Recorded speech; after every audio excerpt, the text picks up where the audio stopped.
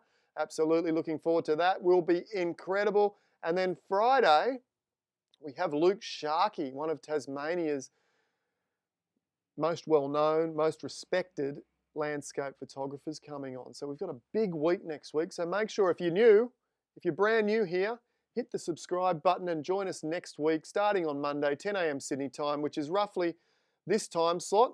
We start, and at whatever time it is in your country, in your state right now, an hour and a half back is the start time. So this show today has been going for an hour and a half roughly. That's the start time. Set an alarm for Monday morning. I would love it if you could come back and join us again. Thank you. Hit the subscribe button and get the notifications if you feel that's an easier way to be reminded on Monday morning. Oh, okay. So Ray, yeah, most Fridays we do a photo critique. If you want to submit an image, email me at adam@𝗍𝗵𝗂𝗍𝗆𝗍photography.com. 2,500 pixel image with a short, brief story about what you were trying to capture, the emotion, the meaning, the story about the image. Tracy says, the light patch in the top corner is still dragging my eye up. Yes, indeed, it is mine too. We will do something about that. Maybe patch in some of the brown. I agree, that's a great idea. Or attach the patch to the white section as it is on the right. Okay, yeah, I'm not sure what that second option was exactly, but yes, I think we'll maybe duplicate that and throw it over the back there. I've changed the colors here though, haven't I? Woo, look at that. Let's see.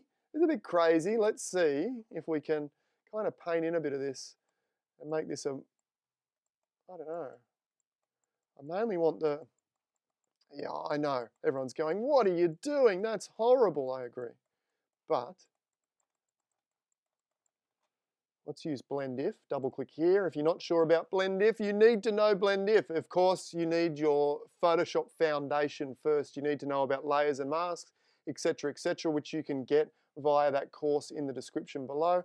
But if you are pretty good in Photoshop and you don't know BlendIf, have a look at the BlendIf video in the description also. I'm going to remove this from the brighter sections, essentially.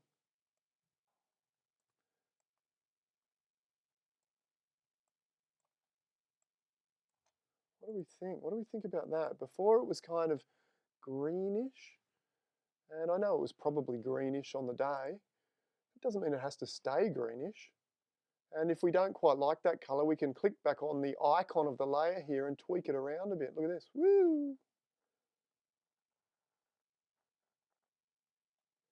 To be honest, it needs to be somewhat natural in my opinion, and I feel like that I just felt like the burgundy colour might work, and I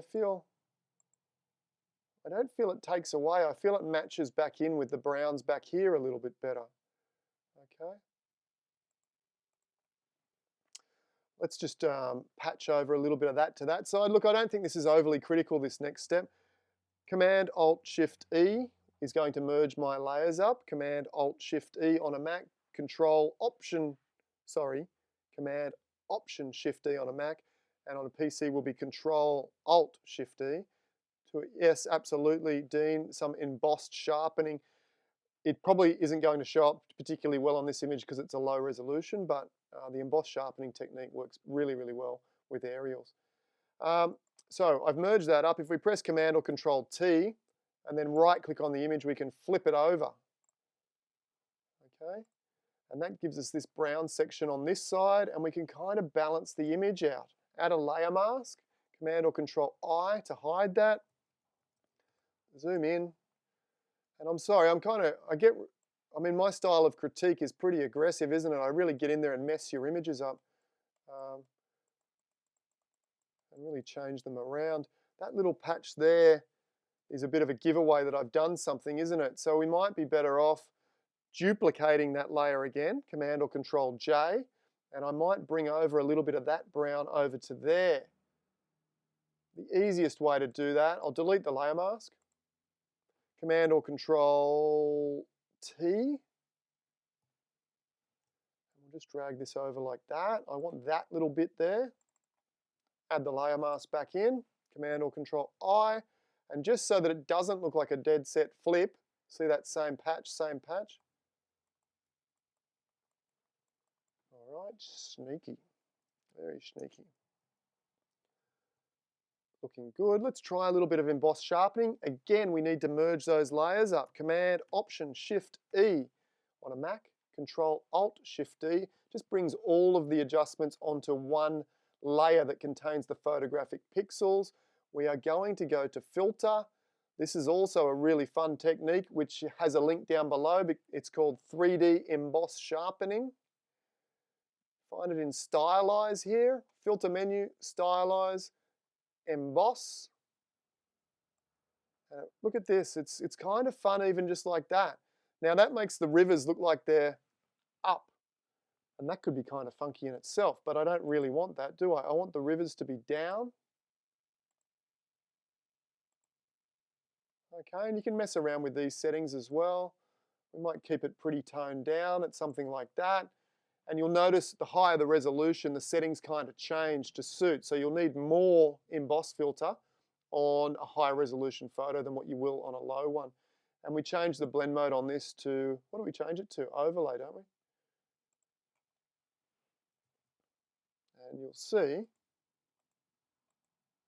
it's pretty subtle, to be honest, but it is there. It is giving that more depth, more dimension. I would definitely use that technique on this particular image. From where? From where am I? Or from where? I guess from where am I? We are from beautiful Australia, mid-coast, Crescent Head on New South Wales, east coast of Australia. Welcome. G'day. How you doing? For anyone that's not from Australia, you'll have to come on down here when international travel is allowed again. It's absolutely beautiful down here in Australia, and we would love to have you. And it's a big country, but look me up, tell me you're coming on down, and if you're cruising past my part of town, who knows, we might be able to catch up and take a photo or two. Oh my God, what have I just put myself in for there, right? Okay, I'll stop answering my phone. No, just kidding, just kidding. I often go out and take photos with friends that are coming up to Crescent Head. Try some emboss, if you mean the image 𝗏𝗂𝗏. I'm not sure what you're referring to there, Ray. Can you add some more clarity to that comment, if it is indeed a question? Okay, let's have a look where we started. Let's zoom in a little bit. We started from here. Yeah, I didn't really change much. The greens, I'm not sure about the greens. I'm not sure about the greens. Yvonne, up to you. If you really like the greens, then absolutely leave them there. But if not, you could potentially tie them back into the image a bit by making them a bit more, brownish or yellowish or They are a very yellow-green. I'd be tempted to send it, even more green if I was to leave it in the green tones. But we went for brown, and I think for me, it elevates the aesthetics of the image, the appeal of the image. The color palette is much nicer with that burgundy, red, brown. What do you guys think? Do you think it elevated the color palette, or definitely made it a more harmonious color palette, in my opinion? Oh, you might be right, Ray. Yes, this is from Lake Eyre, Central Australia. It's a giant salt lake, absolutely stunning giant salt lake. Rather remote, rather hard to get to in outback southern Australia, within Australia, of course. Yeah. Anthony, you like the colours? Frank, love to see you in July, mate. Yeah, have a look. Australia is a big country, a huge country. There's a lot of great things to see. But Crescent Head, where I live, is one of the little gems on the coastline. Very dramatic beaches, absolutely beautiful.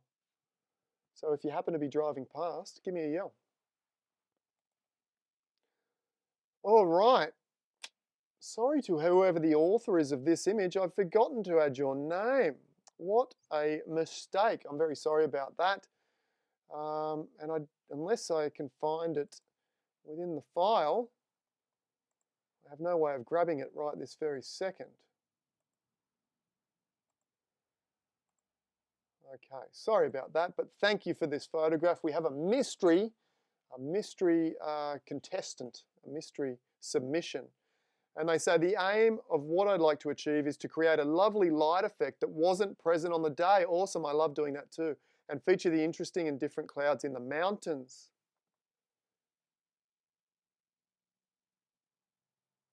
John says on the previous image he enjoys the colours but might be tempted to remove the top left white completely. Yeah, absolutely. I mean, we're all different. I would probably maybe go in that direction myself. Okay, this is only a very low resolution image. Please send me at least 2,000 pixels, even 2.5, 3,000 pixels. Don't send me the full resolution because the files get enormous, but 2 or 3,000 pixels is fine. This one is only quite small image, probably only 900 or so, is it? It's only 670, so we really don't get to see all the beautiful detail because it starts falling apart, as you can see, like that. But there's a lot to like about this image. The composition is rather interesting. I really enjoy it. The way that we have that main subject looks like a church on the top of the hill, and I love the hill sweeping away. I mean, I might be inclined, big bold subjects like that, I often like placing them pretty close to the middle, to be honest, but I don't know what's over here. Could you have maintained the scale and the depth of the mountains and maybe included a little bit more on the right-hand side? Or maybe there's a hot dog stand or a souvenir shop over there that we don't want to see, in which case then you've probably made the right decision. And it's rather hard for me, but I'm inclined to want to maybe square the photograph up a little bit and see it more front on with a bit more balance, but I wouldn't want to lose this incredible depth that we have down here at the same time. Guyang says Crescent Head is paradise. Absolutely it is. It's absolutely gorgeous up here and incredible photography as well. Okay, so composition is interesting. I quite like it. I would explore other options, maybe a wider panoramic with a more balanced feel. Often when you have this style of composition, often you want the subject. So think about portrait photography, okay? The majority of portrait photos, when we take a family happy snap, everyone in the middle looking straight down the camera. If we elevate that to a more professional portrait style, a more artistic portrait style, often you'll see the subject placed off to one side or the other. Not always, sometimes they're in the middle as well. But the more standard, I suppose, portrait composition, if we're going to go one side or the other, if the model was where this building is, the model would be looking into the frame. If I just add a blank layer here, make my brush down. Let's get some red. Okay, so if the model was here, if the model was here, little nose there, little smile, some hair out here. You're wondering, oh, Adam is so talented. Not only can he make incredible photographs, but he can also draw. I know, right? How lucky am I? Absolutely phenomenal. Anyway, if the model was there, they would be looking in that direction. I purely did that for fun. I hope you got a laugh out of that as well. But if the model was there, they would be looking, outside the frame. And the same is applicable, or into the open spaces of the frame. The same is applicable for landscape photography, believe it or not. The composition feels more balanced and a lot of the time less awkward if your subject, when placed on an off-center composition like rule of thirds, if your subject looks like they're facing into the scene. Okay, so I mean, in this case, maybe that wasn't possible, but it could have been possible by walking around to the right a little bit, possibly, and shooting, because at the moment the subject kind of looks like it's pointing outside the narrow area of the frame. So by walking around slightly side on and having the building facing into the frame a little bit, you get that more three-dimensional feel, and you also sometimes get a more pleasing composition. Adam has lost the plot. Move the church. Move the church. Move the church. I mean, what can we do? Can we maybe do something funky? Let's have some fun. Let's have some fun. Let's see what we can do. This is fraught with danger. Absolutely fraught with danger. I have lost the plot this morning, haven't I? I'm rambling. It's been a long week, but it's been a lot of fun. We had a lot of great shows this week. And an incredible amount of viewers. And the reason we're getting a lot of viewers is because you guys are putting lots of comments and putting lots of likes and lots of views on here. And it's telling YouTube, hey, this is a bit of fun to come and watch this particular program. And YouTube is telling a lot of other people to come and join. So if you're one of those other people that have just joined us, absolutely join us every morning, Monday to Friday, this time slot. Hit the subscribe button, hit notifications, join us again on Monday. Okay, I've gone and duplicated that layer. As you can see, we have two of them. What if we flip it over?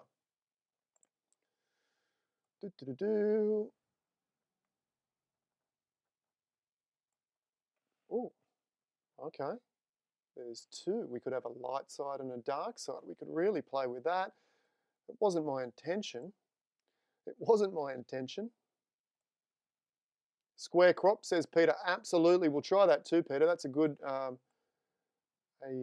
good suggestion.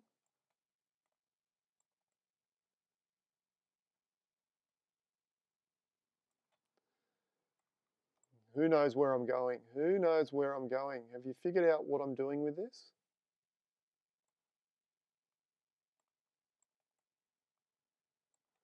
Let's try that. Let's try that. Just for fun. It's only fun, isn't it? It's just fun. Command or Control I. B for brush. B for brush. We will start 100%, 100%. This is like doing a composite, 0% hardness. Once again, if you're unsure what I'm doing and you think, he's going too fast, how am I supposed to pick this up? Absolutely, if you're new to Photoshop, sign up for that course down below. Choose whatever price you can afford. And if you can't afford anything right now, and I know some people are doing it tough, then grab it for free. Just put $0 in the cart. I'm completely okay with that.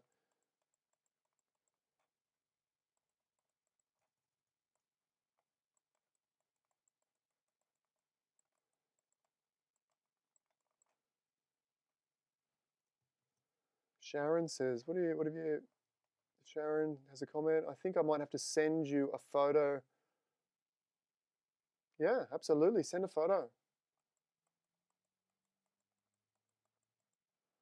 Okay, let's see if we can make this look half decent.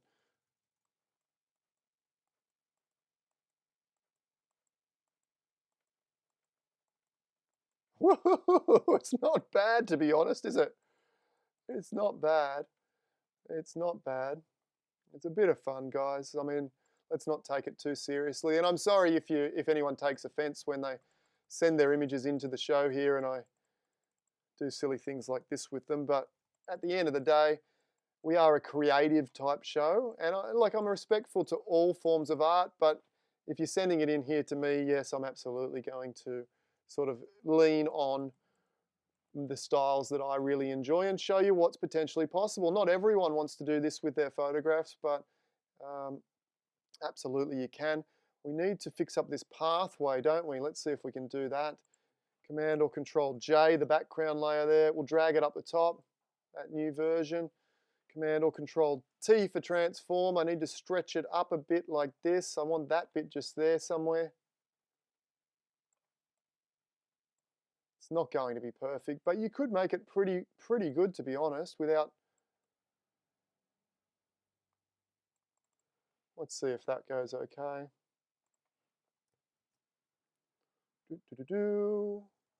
Lost the plot. Adam's gone absolutely crazy. I tell you what, it'd make good TV though, wouldn't it? Just me raving on, creating crazy stuff. I mean, it's essentially what we do anyway. Most of you seem to encourage it. Oh, crikey. I mean, to be honest, it's kind of what I was talking about in any case, wasn't it? I was saying that if you have a rule of thirds composition, then it often looks more pleasing if your subject is tilted into or accented into, looking into the open area of the frame. And that's essentially what I've done here now, is I've created that composition in a bit of a funky way with the pixels that were already there.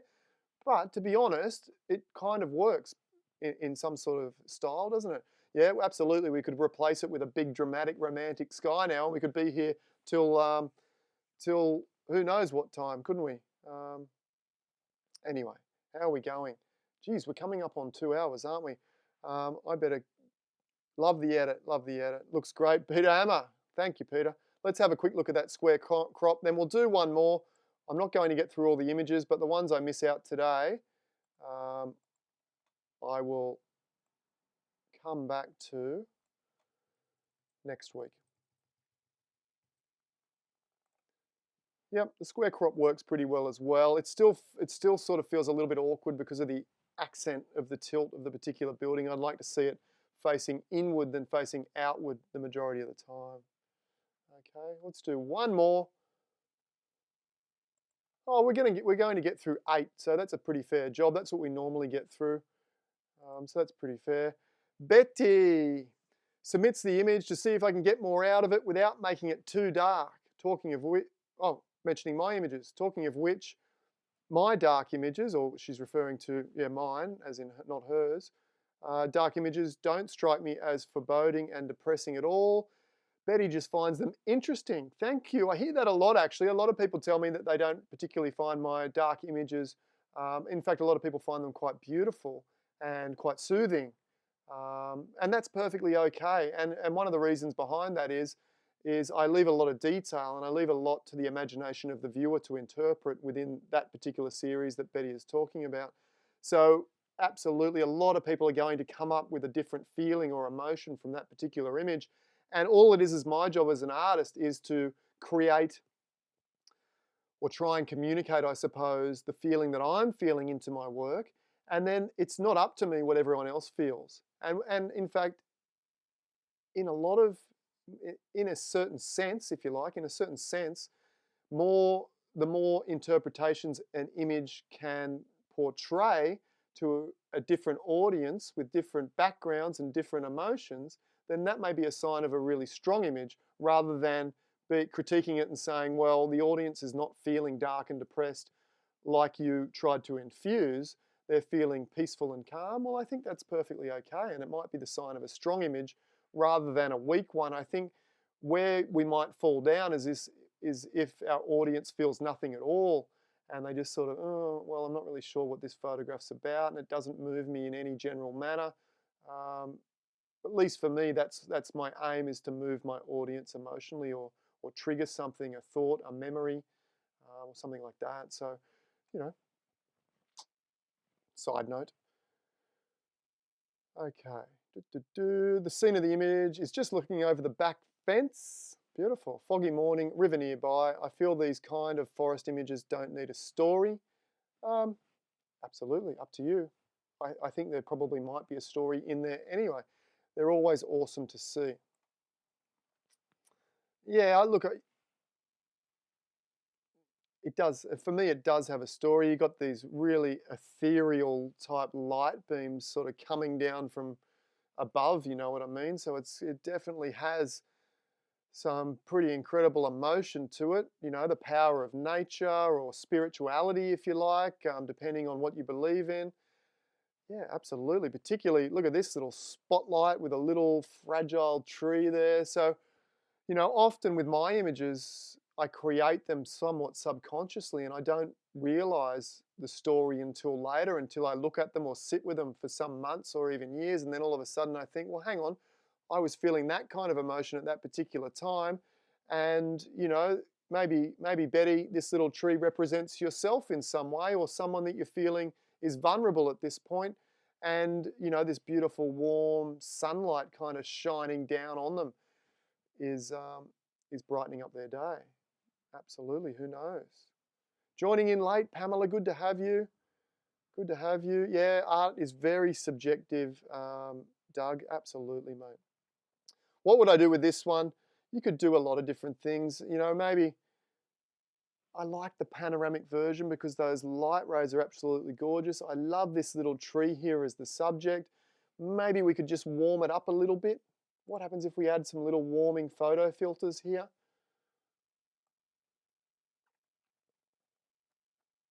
Let's really push it. I don't normally like to push my images too aggressively. You know, I like to keep them close to reality. No, I don't. I like to push them real hard, push them till they fall off the edge, and then we bring them back. God, what did I drink this morning? Command or Control I, and I haven't even opened that bottle of wine yet. Wait till I do. Wait till I do. We'll invert that layer. 257, we're flying for a critique. This is a world record live YouTube critique. Well, when I say world record, I'll clarify that. World record for the channel. I don't even know what the previous record was. If you're enjoying it, and there'll be a lot of new people enjoying who this crackpot Australian is this morning, putting on a bit of a show. If you're enjoying it, hit the subscribe button. Join us again every day, Monday to Friday, where, you know, we join myself, Adam Williams, in my little studio. It's a double garage, essentially. And we have some fun with photography, and we tell some stories and have some jokes and talk to some inspirational photographers and all that good stuff. 265. If I rave along not long enough, we'll crack 300 again. All right, let's grab a white brush. Turn the opacity down. Guys, if you're enjoying this, and once again, just as a thank you, I suppose, for the efforts, because it helps build the channel, just click that like button. We normally, as I said, we normally get about 1 in 10. So if we've got 1,000 views, we normally get 100 likes. Let's get that up to 200. If we can get 1 in 5, that'd be awesome. YouTube will really be like, wow, there's something special going on over there. We need to send more people. And at the end of the day, the amount of time I'm investing is going to come down to, you know, when I first started this off, absolutely, it was from a very selfless place. I was thinking about all you guys and all my students and how I could maybe entertain you and give you some inspiration in what I was feeling very anxious about and very nervous about, was the current situation with the health crisis and essentially having to stay home. But we're kind of coming to when that might be easing back, and I'm enjoying this a lot, but the time frame that I'm doing and having to employ other people to help me do it, it's going to come down to pure numbers and how I can spend my time at the end of the day. But if we can get this up and flying, then I can keep doing, you know, 3 times, 4 times, or maybe even continue 5 times a week into the future. To be honest, like, I'm not saying that's what we need to do, but it's going to come down to those pure numbers at the end of the day.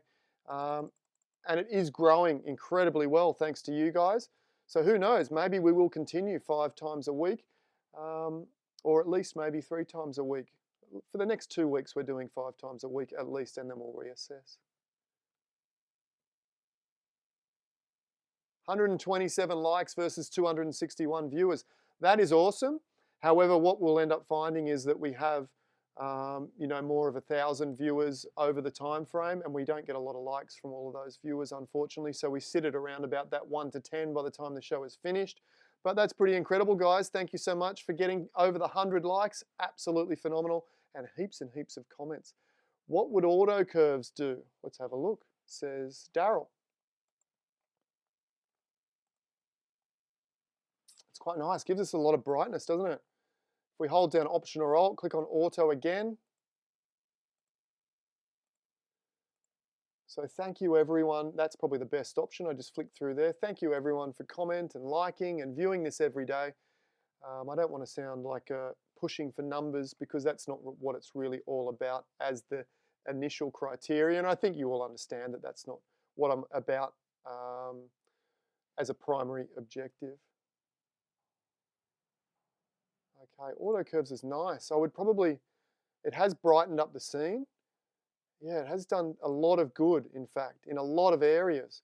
I might just be inclined just to grab a black brush here and just paint away around the edges here to maintain a little bit of a vignette.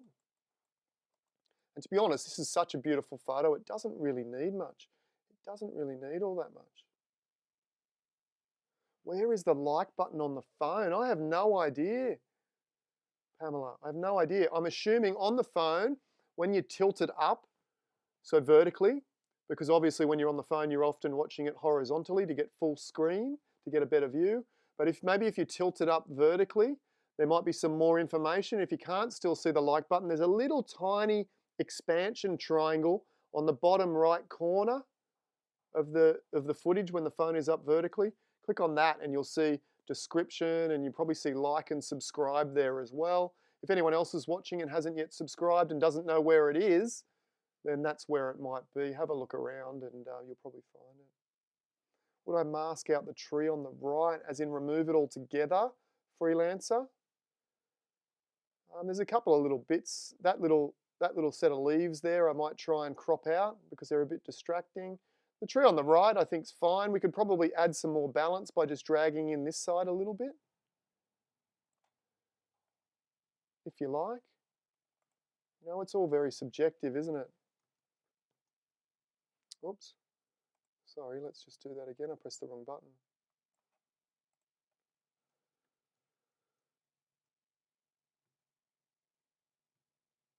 Yeah, I mean, you could also, Peter Hammer's probably itching to say square crop again, and to some degree it really would intensify, you know, this image, I think. If this image is all about the sun, the rays, and the little tree, then maybe something like that could also work. It really brings that tree into the frame a little bit more, or, you know, you could have a play with all sorts, couldn't you really?